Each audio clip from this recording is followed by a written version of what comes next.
আসসালামু আলাইকুম রহমতুল্লাহ। প্রিয় দর্শক, আজ কারবাল্লার ময়দানে ইমাম আলী মাকাম রাদিয়াল্লাহু তাআলা আনহুর সেই মাজার পাকে এসে উপস্থিত হয়েছি। ইমাম হুসাইন রাদিয়াল্লাহু তাআলা আনহুর সেই রক্তিম সোনালী গম্বুজ আপনারা দেখেছেন।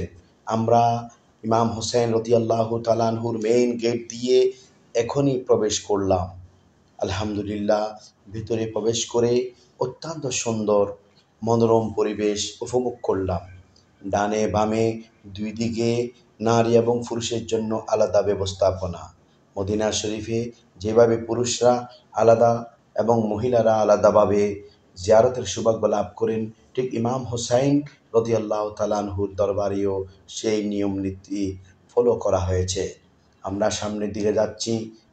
আমরা মেইন দরওয়াজা দিয়ে প্রবেশ করে একেবারে রওজা পাকের নিকটবর্তী হচ্ছি। এই যে সেই রক্তিম সোনালী গম্বুজ, যেটি উপরে বিদ্যমান।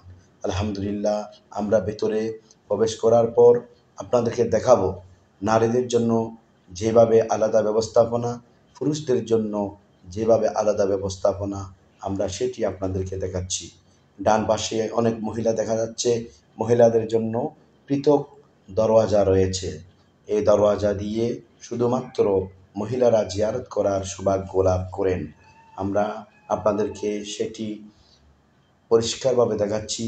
একটু আপনারা গভীরভাবে লক্ষ্য করুন। সামনের দিকে আমরা যাচ্ছি। আলহামদুলিল্লাহ, এই যে পর্দা সহকারে শুধুমাত্র মহিলাদের জন্য এই দরওয়াজা দিয়ে প্রবেশের অনুমতি রয়েছে। ইমামে হুসাইন রাদিয়াল্লাহু তাআলা আনহুর জিয়ারত করবার জন্য যে সমস্ত মহিলারা আসেন, তারা এই মেইন মহিলাদের মেইন দরওয়াজা, এটা দিয়ে তারা প্রবেশ করেন।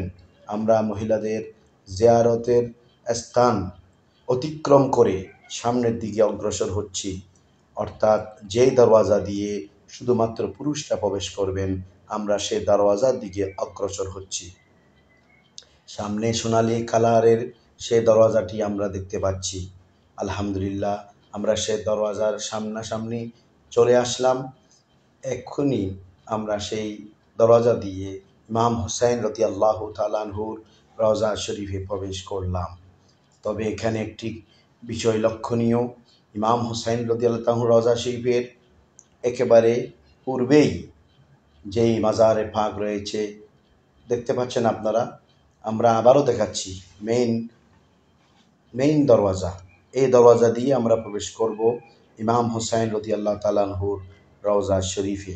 আবারও আপনাদেরকে দেখাচ্ছি, এই রওজা শরীফে প্রবেশ করে আমরা প্রথমেই যাদের জিয়ারত করব, তারা হলেন আহলে বাইতে রাসূলের প্রেমে যারা ময়দানে কারবালায় শাহাদত বরণ করেছেন, তাদের জিয়ারতের দৃশ্য আপনাদেরকে দেখাচ্ছি। ভেতরের মেইন দরওয়াজা দিয়ে আমরা প্রবেশ করছি। প্রবেশ করেই আমরা প্রথমেই ৬২ জন আহলে বাইতে রসুলের প্রেমিক শুহাদায়ে কেরামের জিয়ারত সম্পন্ন করলাম। দেখুন আপনারা, এখানেই ৭২ জন আহলে বাইতে রসুল যারা শাহাদত বরণ করেছেন, তাদের মধ্যে ৬২ জনকে একসাথে এখানে সমাহিত করা হয়েছে। তাদের জিয়ারতে আমরা ধন্য হলাম। আলহামদুলিল্লাহ, হৃদয় ভরে জিয়ারত করলাম। এরপরেই আমরা যাচ্ছি কাঙ্ক্ষিত সেই জিয়ারতের উদ্দেশ্যে, যেখানে শুয়ে আছেন ইমামে আলী মাকাম ইমাম হুসাইন রাদিয়াল্লাহু তাআলা আনহু। এই দেখুন, আমরা আজ ইমামে হুসাইন রাদিয়াল্লাহু তাআলা আনহুর জিয়ারতের জন্য সেই ইমাম হুসাইনের মাজারে পাকে প্রবেশ করেছি। মাজারে পাকের পাশে এই ডান দিকে আমরা দেখতে পাচ্ছি ছোট্ট একটি কোণ। এই কোণের মধ্যে দুটি মাজারে পাক। ইমাম হুসাইনের সাথে ইমাম হুসাইনের বুকে যারা রয়েছেন, তারা হলেন ইমাম আলী আকবর রাদিয়াল্লাহু তাআলা আন এবং মাসুমে কারবালা ইমাম আলী আসগর রাদিয়াল্লাহু তাআলা আন। তারা দুইজনেই ইমাম হুসাইনের সাথে রয়েছেন। আমরা মাজারের ভেতরে আপনাদেরকে দেখানোর চেষ্টা করছি। একটু ভেতরে আপনারা দেখুন, এখানে শুয়ে আছেন ইমাম আলী মাকাম ইমাম হুসাইন রাদিয়াল্লাহু তাআলা আন। যার রক্তের বদলায় ইসলাম জিন্দা হয়েছে। ইসলাম জিন্দা হোতা হ্যায় হর কারবালা কে বাদ। ইমাম আলী মাকাম ইমামে হুসাইন এখানে শুয়ে আছেন। আমরা আমাদের হৃদয় থেকে ইমাম হুসাইনের দরবারে সালামি পেশ করেছি। যারা আমাদের মাধ্যমে সালাম পেশ করেছেন, তাদের সালামিও পেশ করার জিম্মাদারি আদায় করেছি। আলহামদুলিল্লাহ, এটাই হলো সেই ইমাম, ইমামে আরশে মাকাম, ইমামে কারবালা হযরতে সৈয়দুশ শুহাদা ইমাম হুসাইন রাদিয়াল্লাহু তাআলা আনহুর পবিত্র রওজা শরীফ। এখানে তিনি শুয়ে আছেন। কিয়ামত পর্যন্ত এই ইমামের আদর্শ যেন আমরা ফলো করি, আমরা যেন হোসাইনি চেতনায় উজ্জীবিত হই।